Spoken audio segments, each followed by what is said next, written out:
What's up, agents? Patrick Wolf here. Welcome to Cassie Mendoza Reset. I hope everyone had an amazing New Year's. Happy New Year's, guys. I hope everyone has a great 2020. I'm looking forward to developing my channel, getting a lot bigger, and bringing you guys the best possible content. So here's to the new year, agents.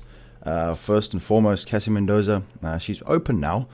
She closes in a weird time slot now. When I do my vendor reset videos on the normal vendors, she's closed. So she's open now for 21 hours. So just come in here, guys. There's nothing too special. I'm just going to tell you right now, there's nothing too special from her. I think there's one item that might be of interest to you guys, but like I always say, everyone will find use for any individual piece that could be better than what they have. I mean, someone's build, their favorite build could be ongoing directive, and they're just looking for the right chess piece, for example, and this might be here. So let's have a look and see what she's got. She has got the artist's tool.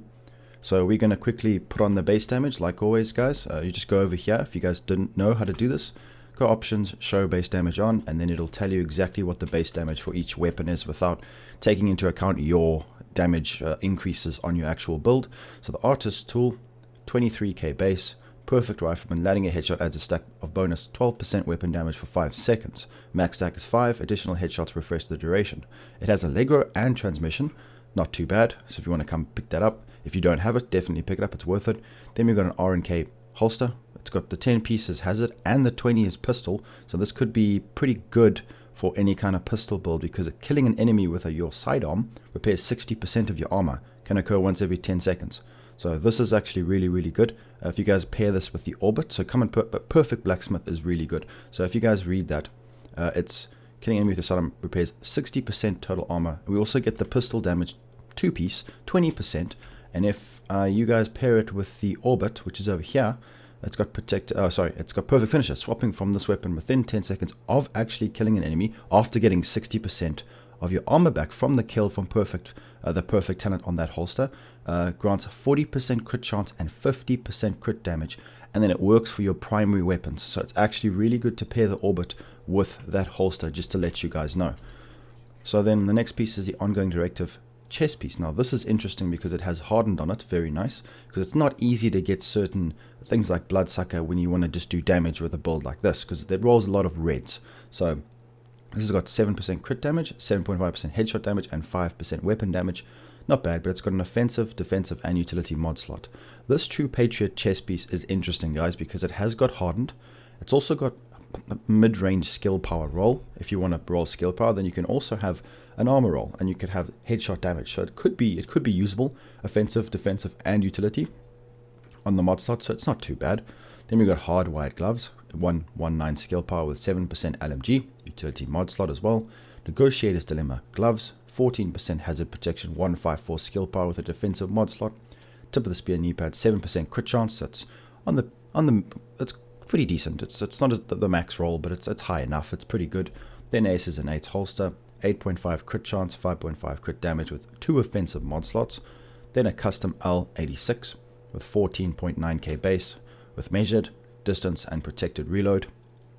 Measured is a decent weapon talent. I think a lot of people don't really understand what builds to run with this, because this talent, like on the rail splitter, can be weak. A lot of players I see using the rail splitter on their builds with no crit chance, and that is you're pretty much, you should rather use the Pyromaniac then, or use any other gun. But if you want to use anything that has 20% rate of fire and minus 15 weapon damage, I would recommend you guys, I could make a video about this. There's a lot to it, there's a lot more to it, but briefly, basically from what I've seen, if you want to use any kind of measured talent, you want crit chance. You want high crit chance and high crit damage to make up for that weapon damage loss. Because let me tell you something now, most of the time you're going to be hitting that first half of the mag, and if you do hit the second, you can roll Allegro, but let me tell you now, 20% rate of fire is a lot.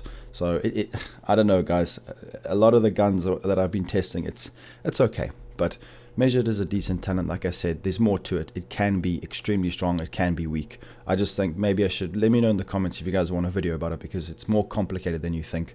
But like I said, if you guys want to use this talent over something like maybe Optimist, because Optimist is incredibly strong, I would recommend definitely raising your crit damage and crit chance. Just saying, guys. Alright, so the Police MK17 Boomerang, optimized and rooted. Boomerang is the best talent for rifles by far. It's insane. Very good. Let me know in the comments if this is a high damage roll. I need to have it look, because this is a gun that I would want to use because it's got rooted, which is great for any kind of skill build. You can put Allegro there or something else. It's got 38,697. Let me know in the comments if this is a well-rolled gun, because it's pretty good from what I can see, but I don't know if it's too high. But Boomerang, I've got lots of builds for this. It's incredible. Very, very nice. It utilizes the crit damage from the rifle main stat, which gives you 15%, which is nice. Then we've got a 511 backpack, 15.7k armor, critical hit chances 4 and 4 crit damage with insulated and destructive. The nice part about this is you get 5% protection from elites, which is great in any kind of PvE situation. So definitely pick this up if you want. You can put a nice juicy percentage roll on the crit damage, like an armor percentage roll, have a tanky backpack whilst having some crit chance. Not bad. This Circle of Concern holster is actually really good, agents. It's very good because you get 7% crit chance, 10k health, 4 crit damage. Now the whole idea behind SMGs is running crit chance and crit damage. So what you can do here is just reroll the health mid to like 40,000. Then you're good to go. Bloodlust is great for any kind of damage build. 15% weapon damage by just swapping your gun. Put Greased as your holster talent to get even more swapping speed. And then you get the 10% SMG damage from the Circle of Concern. Very nice. Offensive mod, 1.5 weapon damage, 1 damage to health, 2 damage to armor, and then an atmospheric analyzer, 29% effect duration for the pulse. Alright guys, that's Cassie Mendoza for this week. Nothing too special. There's a few little things that might catch your interest. But like always, agents, leave a like, subscribe to the channel for more Division 2 content. Make sure to become a member if you guys want to join my private Discord and become close to me, message me, play with me all the time. Just go to my main channel and click the join button, really. And with that being said, hope you guys have an amazing new year, and I'll be seeing you agents in the next video. Peace out, guys.